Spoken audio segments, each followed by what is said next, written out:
Zee 24 तास एक पाऊल पुढे.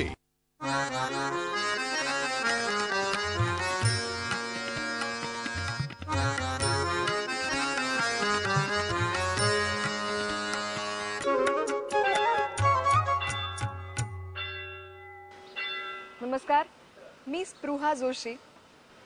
रंगदेवता आणि नाट्यरसिकांना विनम्र अभिवादन करून आम्ही आपल्यासाठी घेऊन आलो आहोत एक खास नवा शो, नाट्य दरबार. मराठी माणूस हा नाट्यवेडा आहे आणि त्याचं हे नाट्यप्रेम केवळ देशातच नाही तर परदेशात सुद्धा दिसून येतं. मराठी नाटकांनी आपला अटकेपार झेंडा रोवला तो परदेशात सुद्धा. आज सुद्धा अनेक दर्जेदार मराठी नाटकांचे प्रयोग परदेशात जोमाने होत असतात आणि त्यांना तिथेही अतिशय उत्तम प्रतिसाद मिळतो. पाहूया मराठी नाटकांच्या परदेशवारीची सद्यस्थिती काय आहे.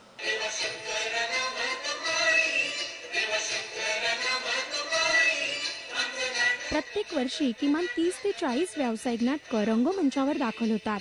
त्यापैकी वर्षभरात 3 ते 4 नाटकांना परदेशवारी करण्याचं भाग्य लाभतं.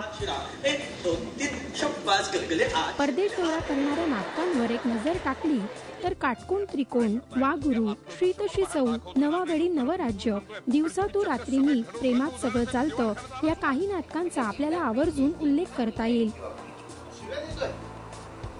कलाकारांना मिळणारं एक्सप्लोजर, नाटकाला मिळणारं जागतिक व्यासपीठ आणि परदेशातल्या मराठी नाट्यप्रेमींकडून मिळालेली पोचपावती अर्थात कौतुकाची थाप या प्रमुख कारणांसाठी मराठी नाटकांचे परदेश दौरे सुरू झाले. ते आवड असायला लागते तरच त्या गोष्टी होतात, होय की नाही. म्हणजे ताजमहाल बनवणारा जो असतो ना तो मजुरी मिळतो म्हणून ताजमहाल करत नाही, पण त्या ताजमहाल बनवण्याची त्याला आवड असते. म्हणजे काहीतरी क्रिटिकल, काहीतरी अँटिक करायचं आयुष्यात असं असतं. कळलं का.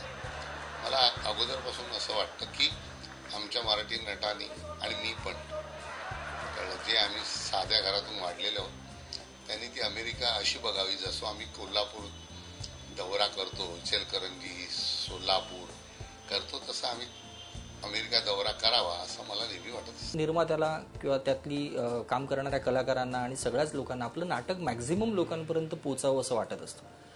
पण अशी अपॉर्च्युनिटी आल्यानंतर प्रयत्न सुरू होतात म्हणजे आम्ही फक्त इतकंच करू शकतो त्याच्यामध्ये की कमीत कमी खर्चामध्ये हा प्रयोग कसा पार पडू शकेल. तसं पाहता श्री तशी सौ, एका लग्नाची गोष्ट, 4 दिवस प्रेमाचे अशी परदेशात केलेल्या नाटकांची यादी लक्षणीय आहे. सुयोग नाट्य संस्थेनेच परदेशात मराठी नाटक नेण्याचा ट्रेंड सुरू केला. अनेक नाटकांचे अनेक प्रयोग या नाट्य संस्थेने यशस्वीरित्या परदेशात सादर केले. मात्र यामागचं अर्थकारण म्हणावं तितकं सोपं नाही. अमेरिकेतली मंडळी असे काय धोधो आपल्या मागे लागून या या या असं काय करत नाही. फक्त दुबईच्या बाबतीत बघायला गेलं तर दुबईत ते लोक आपल्याला सेफ असतात. दुबई, मस्कत, दोहा, कतार तिकडे ते आपल्या खर्चाच्या वर आपल्याला पैसे मिळतात आणि टेन्शन नसतं. कळलं का तुला. तसं बघायला गेलं तर दुबई असो, मस्कत असो, दोहा असो सगळीकडे तो खर्च त्यांना अवाढव्य येतो. म्हणजे एक नाटकाचा प्रयोग जर बऱ्यापैकी करायला गेला तर 5-6 लाख रुपयाच्या वर, पण कमी नाही 7 लाख 8 लाख खर्च येतो त्यांना. कारण थिएटरचं वाढप, नंतर विजा, राहायचा खर्च, राहण्याच्या खर्चात आलेला विजा म्हणजे हॉटेल थ्रू विजा असतो. इतकंच नाही तर काही निर्माते हे कॉन्ट्रॅक्ट बेसिसवर नाटकांचे दौरे परदेशात करतात. मात्र ना नफा ना तोटा असा पवित्रा या निर्मात्यांना उराशी बाळगावा लागतो.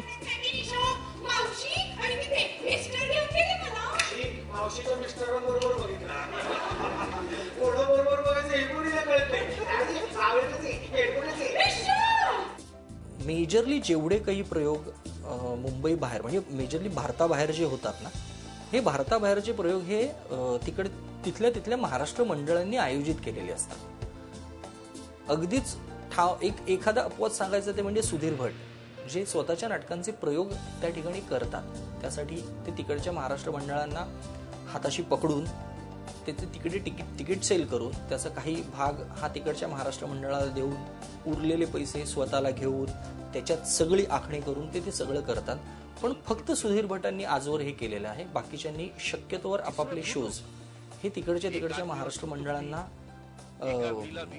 कॉन्ट्रॅक्ट बेस पद्धतीवर दिलेले आहेत की हे एवढे पैसे तुम्ही आम्हाला द्या, आम्ही तुमच्याकडे शो करायला आहे. गणित असं उलटं आखलं जातं की खिशातनं पैसे जाऊ नये, प्रॉफिट होणार नाही ह्याची आजपर्यंतची खात्री आहे निर्मात्यांना. ज्यांनी परदेशवारी केलेली आहे त्यांना माहिती आहे की मिळाले तर अगदी जुजबी पैसे मिळतात किंवा पदरचे पैसे जातात, पण ते खूप जाऊ नयेत एवढीच काळजी घेतली जाते.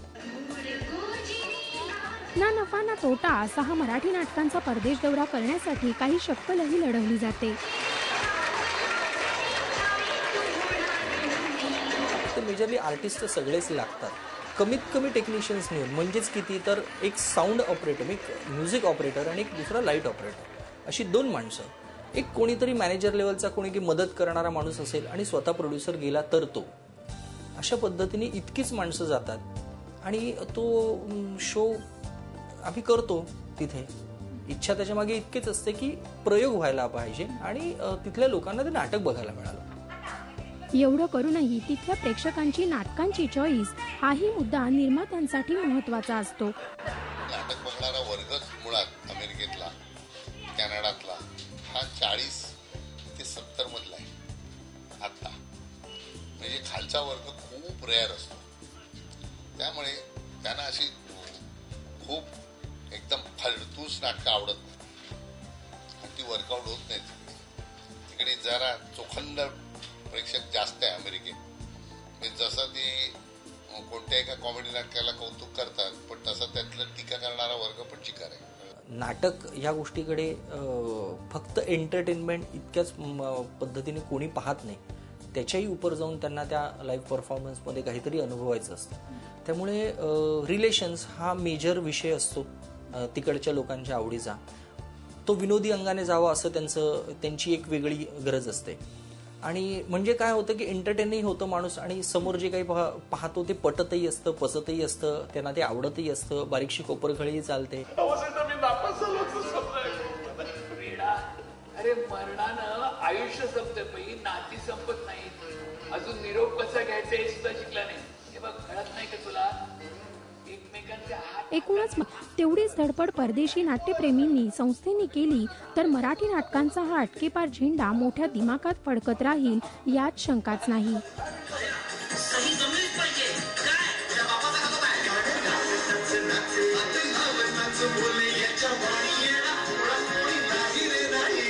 झी 24 ताससाठी मुग्धा देशमुखसह मीनल सामंत, मुंबई. झी 24 तास एक पाऊल पुढे.